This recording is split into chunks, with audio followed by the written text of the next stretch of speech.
A particle starts its motion from rest under the action of a constant force if the distance covered in first 10 seconds is s1 and that huh, and that covered in first 20 seconds is s2, then s1 equals to what? चलो देखते हैं। अब देखो क्योंकि force constant है, force constant है तो acceleration क्या होगा? अगर फोर्स कांस्टेंट है तो एक्सेलरेशन क्या होगा? कांस्टेंट या कह सकते हो should be zero. Change in acceleration should B zero. Given से मतलब नहीं है, अगर फोर्स कांस्टेंट है तो एक्सेलरेशन जीरो होगा। यानी अगर फोर्स हम कंटिन्यूअसली देते चले जा रहे हैं, बॉडी को एक्सेलरेशन देते जा रहे हैं, फोर्स देते जाएंगे तो acceleration should B zero, acceleration zero हो जाएगा।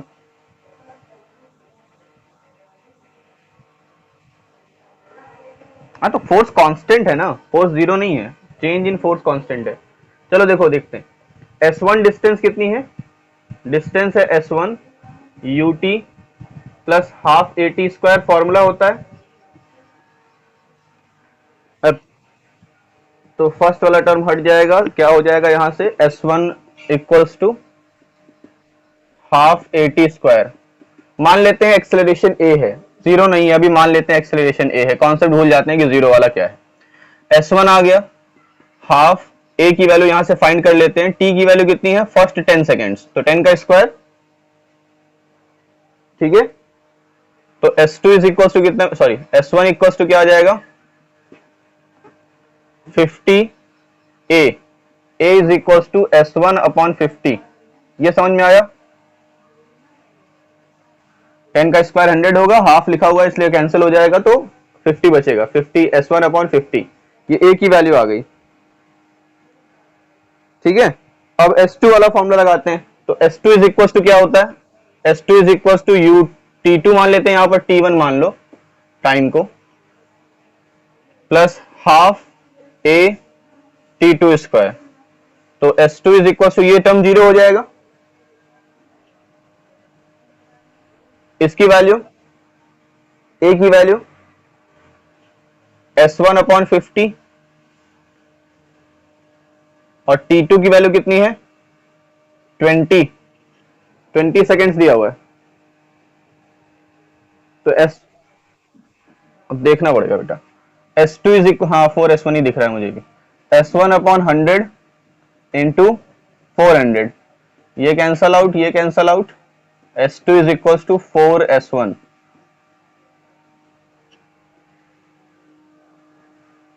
समझ में आया?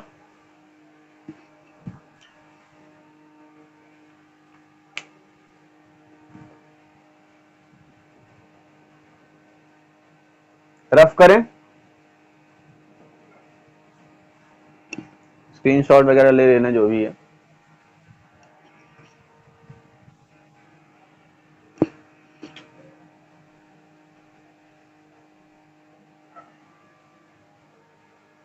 हम्म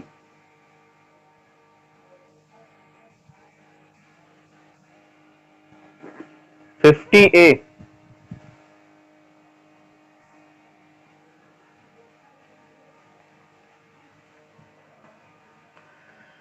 चलो नेक्स्ट।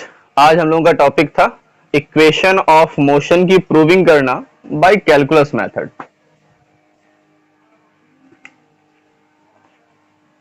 तो वही equation of motion by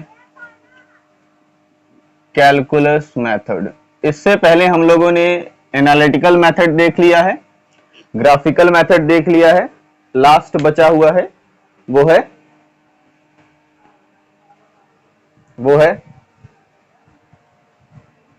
calculus method, ठीक है। तीन इक्वेशन होते हैं, v equals to u plus a t, s is equals to ut plus half a t square and v square equals to u square plus 2as। इन तीन equations को हमें prove करना है। एक इक्वेशन और भी है nth सेकंड के लिए, उसको हम देखेंगे लेकिन इससे हट करके। इंटीग्रेशन पहले हम नॉर्मल मेथड से भी देखेंगे उसको, अब मैं अलग से टॉपिक पढ़ाऊंगा nth सेकंड के लिए। Distance travelled in nth second, वो क्या होता है, इंस्टेंटेनियस के लिए है वो, ठीक है। तो equations of motion, first equation हम कैसे प्रूव करेंगे, बहुत सिंपल सा है। फर्स्ट इक्वेशन हमें पता होना चाहिए एक्सेलरेशन की definition. What is the definition of acceleration? Definition क्या है एक्सेलरेशन की? The rate of change of velocity with respect to time is called acceleration. यानी हमें वेलोसिटी को डिफरेंशिएट करना पड़ेगा टी के रिस्पेक्ट में, यही तो मतलब होता है। इसका मतलब ये हो गया कि acceleration should be equal to dv upon dt। Acceleration should be equal to dv upon dt, सही है। अगर हम dt को इधर मल्टीप्लाई कर दें तो क्या मिलेगा, a dt is equals to dv मिल जाएगा। अच्छा चलिए अब एक दिमाग लगाते हैं थोड़ा सा कि जब when t जीरो होगा, अगर t की वैल्यू जीरो हो जाए, यानी टाइम, ऐसे लिख लो, टाइम लिख लो ज्यादा बेटर रहेगा। when time is equal to zero, अगर टाइम जीरो होगा तो वेलोसिटी कितनी होगी, जीरो। अगर टाइम को हम कुछ समय बाद मान लेते हैं t हो जाता है, कुछ समय बाद टाइम t हो जाएगा, तो वेलोसिटी कितनी हो जाएगी, वेलोसिटी v हो जाएगी। इतनी बात समझ में आ गई। अच्छा वेलोसिटी को हम,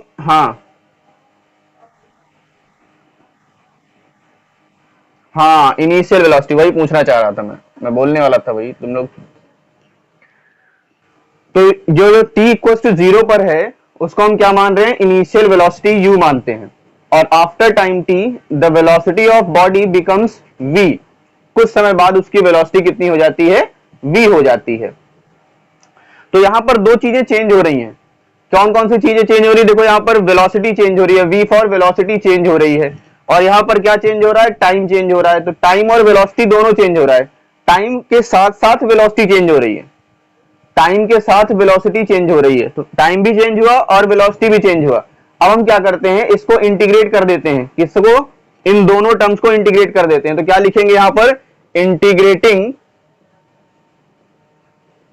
इंटीग्रेटिंग ऑन बोथ साइड्स, दोनों साइड का हमने क्या कर दिया, इंटीग्रेट कर दिया। कैसे इंटीग्रेट कर दिया, तो integration of a d t is equal to integration of dv. अच्छा ये बताइए कि integration of a d t किसका इंटीग्रेशन कर रहे हैं आप, टी का इंटीग्रेशन। और टाइम कितना चेंज हो रहा है, जीरो से टी, तो जीरो से टी किसका इंटीग्रेशन कर रहे हैं, वेलोसिटी का। और वेलोसिटी इनिशियल कितनी है, u है, और फाइनल कितनी है, v है। तो v से u तक वेलोसिटी चेंज होगी। अब इसके बाद हम इसको इंटीग्रेट कैसे करेंगे, तो a क्या है, एक्सेलरेशन है, कांस्टेंट टर्म है, इसको हम बाहर ले लेते हैं और जीरो से t तक डिफरेंशिएट इंटीग्रेट कर देते हैं dt को। और यहां पर u से v तक इंटीग्रेट कर देते हैं किसको, dv को। तो भाई dt का इंटीग्रेशन क्या होगा, dt का, हाँ देखो पहले इंटीग्रेशन समझो, बाद में वैल्यू पुट करना।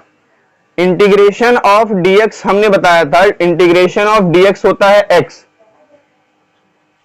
तो इंटीग्रेशन ऑफ dt क्या हो जाएगा, t हो जाएगा। और इंटीग्रेशन ऑफ dv क्या होगा, तो बस वही पुट करना है। यहां पर इंटीग्रेशन ऑफ dt लिखा है, यानी इसका इंटीग्रेशन क्या आएगा, इसका इंटीग्रेशन आएगा t, और लिमिट क्या लगेगी, जीरो से t तक। और इसका इंटीग्रेशन क्या आएगा, इसका इंटीग्रेशन आएगा v, और लिमिट क्या लगेगी, जीरो u से v तक। ठीक है, अब आपको पुट करना है upper limit minus lower limit.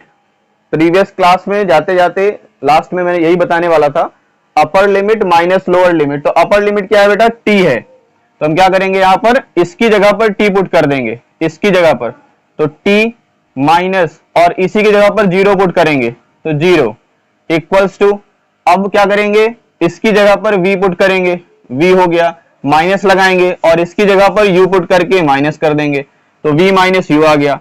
अब इन दोनों का मल्टीप्लाई कर लीजिए तो AT आएगा और V माइनस यू आएगा। माइनस यू को इस साइड ले आएंगे तो U plus AT is equals to V, या फिर आप लिख सकते हैं V is equals to U plus AT। It's your first equation of motion. किसी को कोई दिक्कत हो तो बता दो, पूछ लो।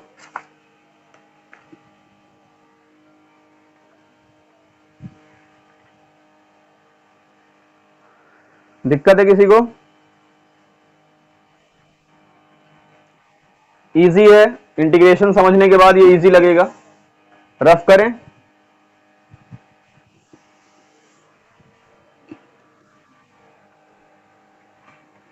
नोट्स में है क्या ये सब?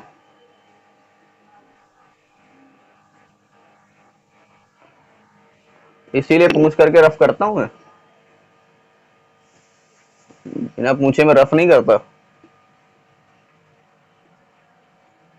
चलो सेकंड इक्वेशन हमें फाइंड करना है। सेकंड इक्वेशन में डिस्टेंस का यूज होता है, तो इसके लिए हमें क्या चाहिए? वेलोसिटी चाहिए।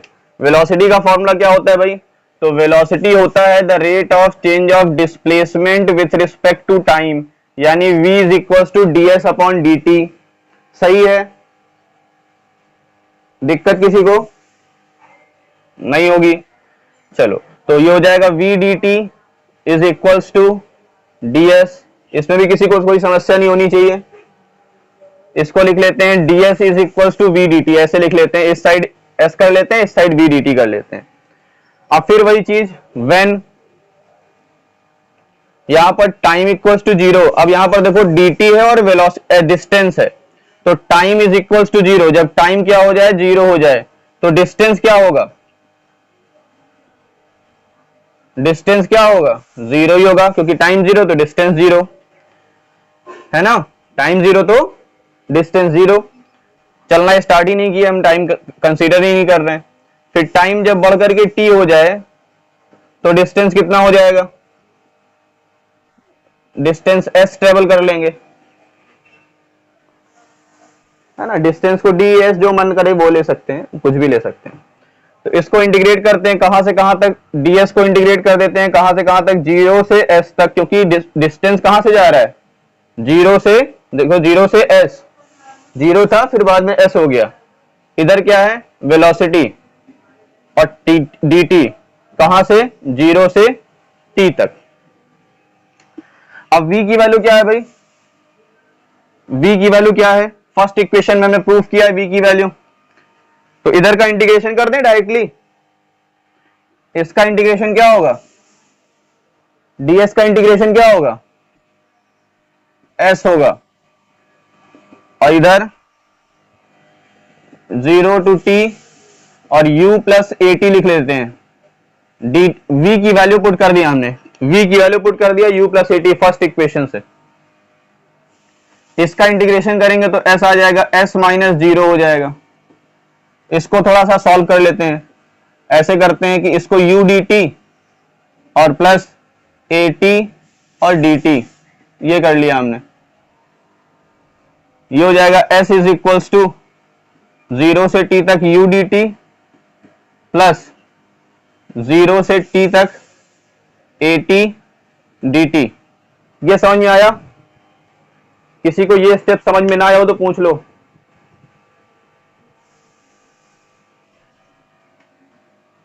यहां से इनिशियल वेलोसिटी कांस्टेंट है तो बाहर आ गया, 0 से t तक dt आ गया, प्लस a कांस्टेंट है, 0 से t तक t dt। इसका इंटीग्रेशन dt का इंटीग्रेशन क्या होता है? बोलो भाई। t होता है 0 से t तक हाफ। t का इंटीग्रेशन क्या होता है? t का integration with respect to dt। नहीं बेटा, t कांस्टेंट है, t चेंज हो रहा है। t कांस्टेंट नहीं है, t चेंज हो रहा है ना बेटा। यहां पर x जैसे है, जैसे मैंने बताया था, एक फॉर्मूला बताया था आपको, उसका यूज यहां पे आपको करना पड़ेगा। एक फॉर्मूला मैंने इंटीग्रेशन में बताया था, पहला फॉर्मूला ही बताया था, x to the power n dx। ये फॉर्मूला बताया था। इसका फॉर्मूला बताया गया था x to the power n plus 1 upon n plus 1। x to the power n plus 1 upon n plus 1, ये फॉर्मूला बताया गया था। इस पर इसको अप्लाई करना है। तो देखो यहां पर लिखा हुआ है t की पावर 1 और dt, ऐसे ही लिखा हुआ है x की पावर n dx, तो t की पावर 1 dt, n की जगह पर क्या है, n की वैल्यू 1 है, x की वैल्यू t है, x की वैल्यू t है और n की जगह पर 1 है, तो t की पावर क्या हो जाएगा 1 plus 1 upon 1 plus 1, it means t square upon 2। तो यहां पर इंटीग्रेशन क्या आ जाएगा, इसका इंटीग्रेशन हो जाएगा टी स्क्वायर अपॉन 2 और 0 से t तक। समझ में आया? u लिखेंगे, t माइनस 0 करेंगे, प्लस a लिखेंगे और यहां पर क्या करेंगे, टी स्क्वायर माइनस 0 का square upon 2, T square upon 0 का स्क्वायर अपॉन 2। तो s इज इक्वल टू, देखो यहां पर आ जाएगा u इंटू टी हो जाएगा ut, प्लस यहां पर देखो ये तो 0 है, ये 0 है, यहां से a टी स्क्वायर अपॉन 2, तो हम इसको लिख सकते हैं half a t square. Second equation भी प्रूव हो गया। समझ में आया? इजी था, हो गया हो तो रफ करें। चलो तीसरा equation, v squared equals to u squared plus 2as। Third equation कैसे प्रूव होगा थर्ड इक्वेशन, चलिए देखिए। तो भाई यहां पर एक्सेलरेशन को फिर से मंगाना पड़ेगा, एक्सेलरेशन फिर से याद करना पड़ेगा। एक्सेलरेशन क्या होता है, dv अपॉन dt होता है, a equals to dv upon dt होता है। तो चलो उसी को रिमाइंड कर लेते हैं भाई। a इक्वल्स टू क्या होता है, dv अपॉन dt। हमने मान लिया भाई, सही कह रहे हैं आप, dv अपॉन dt होता है a इक्वल्स टू। अब क्या करते हैं, इसमें हम ds से मल्टीप्लाई और डिवाइड कर देते हैं। किससे, ds से हमने मल्टीप्लाई भी कर दिया और ds से हमने डिवाइड भी कर दिया। इससे कुछ फायदा मिलेगा, देखिएगा अभी क्या फायदा मिलेगा। हम क्या करते हैं, इस ds को इससे रिप्लेस कर देते हैं, यानी इसकी पोजीशन हम रिप्लेस करना चाहते हैं। इस ds को यहां लिखना चाहते हैं, dt को यहां लिख दें, कोई दिक्कत तो नहीं होगी। It means dv upon ds multiply by ds upon dt। देखो हमने वही लिखा हुआ है, बस इन दोनों की पोजीशन चेंज कर दी है, और पोजीशन चेंज करने से कोई फर्क नहीं पड़ता, क्योंकि a 2 इंटू 3 करो या 3 इंटू 2 करो, कोई फर्क नहीं पड़ने वाला। बोलो अभी देखो कमाल देखना, ये ds अपॉन dt क्या होता है। अरे बेटा जब लेंगे नहीं तो सॉल्व कैसे होगा। ये ds अपॉन dt क्या होता है, वेलोसिटी। तो a इज इक्वल टू क्या हो जाएगा, dv upon ds multiply by v हो जाएगा। इस ds का मल्टीप्लाई इधर कर दीजिए, a ds is equals to क्या, इसको v dv लिख दें, कोई दिक्कत तो नहीं है। अब देखो फिर वही कहानी बनाते हैं, जब टाइम 0 होगा, टाइम 0, वेलोसिटी कितनी u, डिस्टेंस कितना 0, टाइम t, वेलोसिटी कितनी और डिस्टेंस कितना। लगा दो इंटीग्रेशन, अब इंटीग्रेशन कर दो, a ds कहां से 0 से s तक is equals to integration v dv u से v तक। यहां पर क्योंकि t कहीं नहीं है इसलिए हमने 0 से t वाला फंक्शन नहीं लगाया, क्योंकि t का कोई फंक्शन ही नहीं था। अब इसको इंटीग्रेट करें, a बाहर कर देंगे, 0 से s तक ds इज इक्वल्स टू, अब देखिए यहां पर ये v है, ये v है ना, v dv, तो इसको बाहर नहीं कर सकते क्योंकि dv के रिस्पेक्ट में, dv है ना, v के रिस्पेक्ट में v को डिफरेंशिएट कर रहे हैं। जैसे x dx होता था, तो x dx का फॉर्मूला क्या आया था, हमारे पिछले अभी सॉल्व किया था, x dx का फॉर्मूला क्या आया था,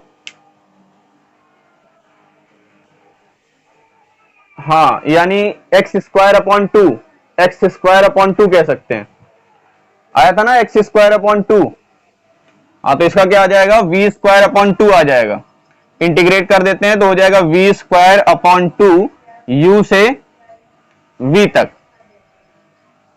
समझ में आ गया, यू से वी तक।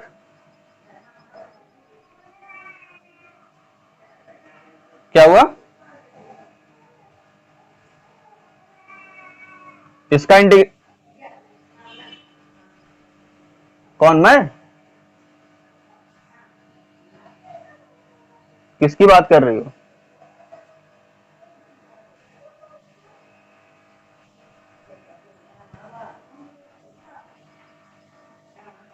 अच्छा, चलो यहां पर देखते हैं। वी स्क्वायर अपॉन 2 का मतलब है upper limit minus lower limit. एक बार वी करेंगे तो वी स्क्वायर हो जाएगा माइनस लोअर लिमिट यानी यू स्क्वायर अपॉन 2। तो यहां से क्या आ जाएगा भाई, यहां से हम वैल्यू पुट करेंगे तो s minus 0 is equals to 1 upon 2 बाहर ले लें और इसको लिख लेते हैं v squared minus u squared लिख लेते हैं। तो यहां पर as बचेगा, as is equals to 1 upon 2 v squared minus u squared. 2 को मल्टीप्लाई कर दीजिए तो 2as is equals to v squared minus u squared. इसको आप ऐसे भी लिख सकते हैं v squared minus u squared या v squared is equals to u squared plus 2as। ये हो गया थर्ड इक्वेशन।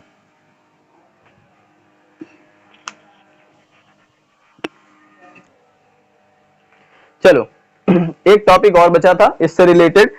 अभी तक हम लोगों ने 3 इक्वेशन पढ़ लिए, तीनों इक्वेशन की प्रूविंग तीनों तरीके से हमने देख लिया, एनालिटिकल मेथड, ग्राफिकल मेथड और कैलकुलस मेथड। एक टॉपिक बचा हुआ है, distance travelled in nth second. मैंने नोट्स में लिखवाया हुआ है, ये चीज लिखा हुआ है नोट्स में, बट इसकी प्रूविंग कहीं नहीं लिखी, डायरेक्टली फॉर्मूला लिखा होगा मेरे ख्याल से। प्रूविंग भी है क्या? ओ तेरी गलती होगी लग रहा है। डिस्टेंस, हाँ, ट्रेवल्ड इन nth टाइम लिख सकते हो या सेकेंड लिख सकते हो। nth टाइम में डिस्टेंस कितना ट्रेवल किया जाएगा। अच्छा, जो डेरिवेशन बुक कॉपी में या नोट्स में किया गया है उससे समझ में आ गया है? आसान है वैसे। अगर आपसे कोई ये कहे कि आप ये बताइए, आपने डिस्टेंस ट्रेवल किया है 20 सेकेंड तक, आपने 20 सेकेंड तक ट्रेवल किया, किसी ने आपसे ये पूछा कि 12th सेकेंड में, 12वें सेकेंड में आपने कितनी डिस्टेंस ट्रेवल की, हमें ये बता दीजिए। 12th सेकेंड में यानी एट अ फिक्स टाइम। 12वें सेकेंड का मतलब है कि जब 12 और 13 सेकेंड हो रहे थे, 12 से 13 हुए होंगे, तो 12 से और 13 होने में कुछ समय लगा। कितना समय लगा? 1 सेकेंड का टाइम लगा।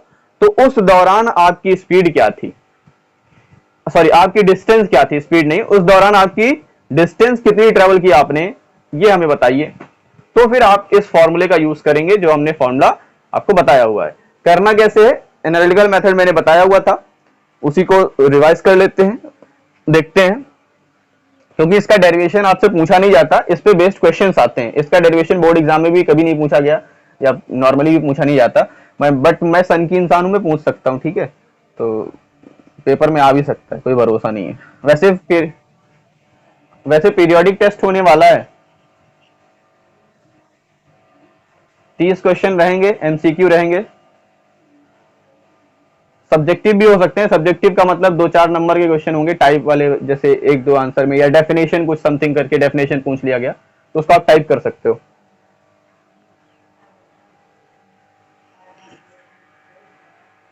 चलो 1 घंटे का टाइम रहेगा, 30 क्वेश्चन रहेंगे और टाइम फिक्स रहेगा। उसमें टाइम ड्यूरेशन फिक्स रहेगा। टाइम ड्यूरेशन फिक्स होने का मतलब उसमें 1 घंटे का टाइम रहेगा, तो 1 घंटे बाद ऑटोमेटिक वो पेपर बंद हो जाएगा, फिर आप दोबारा खोल नहीं सकते। और एक बार में एक ही अलाउंस कर सकते हैं, यानी एक ही रिस्पॉन्स दे सकते हैं। अगर आप सोचें कि आप दूसरा रिस्पॉन्स भी दे पाएंगे तो नहीं दे पाएंगे। तो ध्यान ये रखिएगा कि एक ही बार आप पेपर दे पाएंगे, दोबारा पेपर आप नहीं दे सकते। आंसर्स आपको नहीं देखने को मिलेंगे। पिछली बार हमने आंसर दिखा दिए थे, गलती कर दी थी, इस बार आंसर नहीं दिखने को मिलेगा। पिछली बार भी अभी कुछ दिन पहले टेस्ट लिया था, नाइन्थ टेंथ का। हाँ वही, गलती होने से पता तो चल जाता है बेटा, लेकिन करते क्या है ना, आजकल के बच्चे बड़े चालाक हैं। दो बच्चे एक साथ बैठ जाते हैं, एक ने पेपर दिया, उसका हो गया गलत, उसका कुछ क्वेश्चंस गलत हो गए, क्या सही आंसर है वो उसको पता चल गया, तो दूसरा बच्चा उसके साथ में कांटेक्ट में आ जाता है, कह देता है भैया ये इसका ये आंसर सही है, इसका ये आंसर सही है। तो आपको रिस्पॉन्स नहीं पता चलेगा। हाँ, क्या हुआ?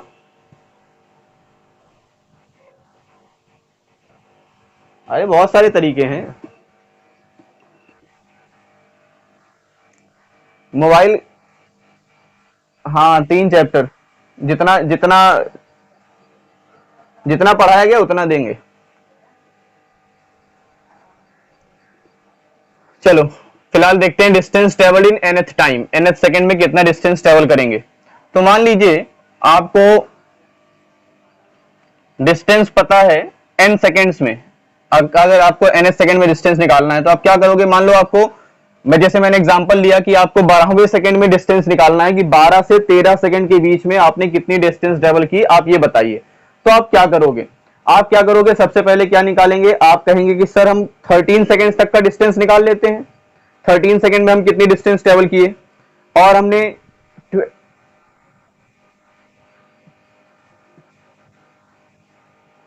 हाँ 12 सेकंड, अगर 12 सेकंड के लिए, हाँ 12 सेकंड के लिए तो 12 तक निकालेंगे, 12 सेकंड के लिए है तो 12 तक निकालेंगे, और 12 में से 11 को माइनस कर देंगे।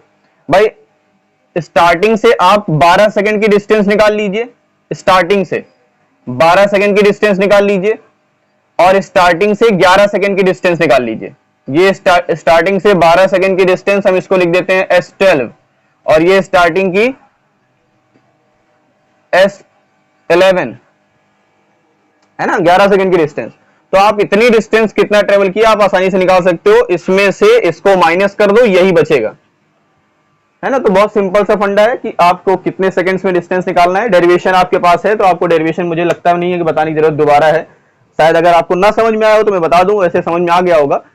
अगर ये कॉन्सेप्ट समझ में आ गया तो डेरिवेशन कोई बहुत टफ नहीं है। हमने n और n-1 लिया हुआ है, n सेकंड लिया, उसके बाद सेकंड लिया n-1, एक माइनस कर देते हैं, तो n-1 पर जाएंगे, फिर Sn में से Sn-1 माइनस कर देंगे, आंसर आ जाएगा। शायद आप लोगों ने 10th क्लास में एपी में पढ़ा होगा ये चीज, एपी में ये टॉपिक, इस तरह का टॉपिक पढ़ा होगा आपने। तो उसी तरीके से था, कुछ नया नहीं था, कुछ पुराना ही था, ठीक है ना, समझ में आ गया।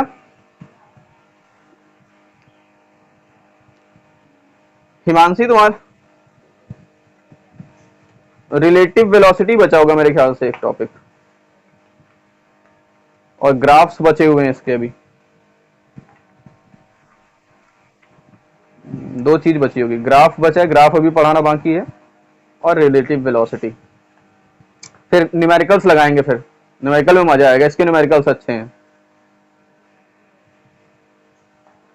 इसके न्यूमेरिकल्स में एक पियक्कड़ आएगा, एक क्वेश्चन मिलेगा,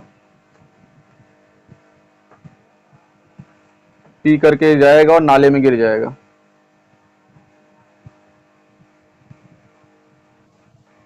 एक पियक्कड़ आएगा, पियक्कड़ एक न्यूमेरिकल है, उसमें एक आदमी है, वो, हाँ पीने के बाद ऐसे ही रहता है, उसको फिर 3 कदम आगे 2 कदम पीछे चलता है, और उसपे जा करके एक गड्ढे में गिर जाता है। तो गड्ढे गड्ढे में गिरने में टाइम लगता है, कितना टाइम लगेगा वही पूछा होगा, शायद टाइम पूछा गया है। चलो देखेंगे, उसको भी लगाएंगे, आसान क्वेश्चन है वैसे, वो थोड़ा सा दिमाग फेल हो जाता है, ग्राफिकल मेथड से इसको सॉल्व करना आसान है, इस क्वेश्चन को ग्राफिकल मेथड से अच्छे से सॉल्व कर सकते हैं। न्यूमेरिकल मतलब फॉर्मूले लगा करके थोड़ा सा टफ हो जाता है, बट ग्राफिकल मेथड से इतना इजी हो जाएगा, कहोगे ये सर तो कुछ था ही नहीं अब तो। चलो फिलहाल आगे की बात, यानी जो नेक्स्ट टॉपिक है ग्राफ्स, और क्या बचा है, रिलेटिव वेलोसिटी, ये कल हम लोग डिस्कस करेंगे, और कल कोशिश करेंगे खत्म करने की। शायद ग्राफ लंबा पड़ेगा तो शायद कल ना खत्म हो पाए, लेकिन कोशिश करेंगे कल खत्म कर देंगे। रिलेटिव वेलोसिटी इतना लंबा टॉपिक नहीं है। रिलेटिव वेलोसिटी हाँ समझना बहुत जरूरी है, क्योंकि रिलेटिव वेलोसिटी से क्वेश्चंस बहुत आएंगे, खासकर वेक्टर में पूरा रिलेटिव वेलोसिटी भरा पड़ा है, तो जरूरी है कि आप लोग अच्छे से रिलेटिव वेलोसिटी को समझ लें। वेक्टर्स की नोट्स देखना पड़ेगा है कि नहीं है मेरे पास, बनाया पता नहीं, बनाया भी नहीं। पुरानी होगी वैसे, नोट्स बनी होगी। बना लो, वैसे बनी होगी मेरे पास, मुझे लग रहा है कि बनी होगी। देखना पड़ेगा थोड़ा सा, क्योंकि फर्स्ट बुक की सारे नोट्स बने हुए हैं, सेकंड बुक की एक दो चैप्टर की नोट्स ही बनी हुई है 11th की, तो मे भी बना होगा नोट्स। मैं देख लूंगा, अगर होगा तो मैं सेंड कर दूंगा। चलो बढ़िया, अगर बना लियो तो अच्छा है। वैसे मैं सेंड कर दूंगा, देखता हूँ, अगर मिल जाएगी तो मुझे सेंड कर दूंगा आज। ग्रुप ग्रुप में सेंड कर दूंगा फिर। ठीक है, चलो आज की क्लास ओवर करते हैं, कल फिर आगे पढ़ते हैं, ठीक है। ओके।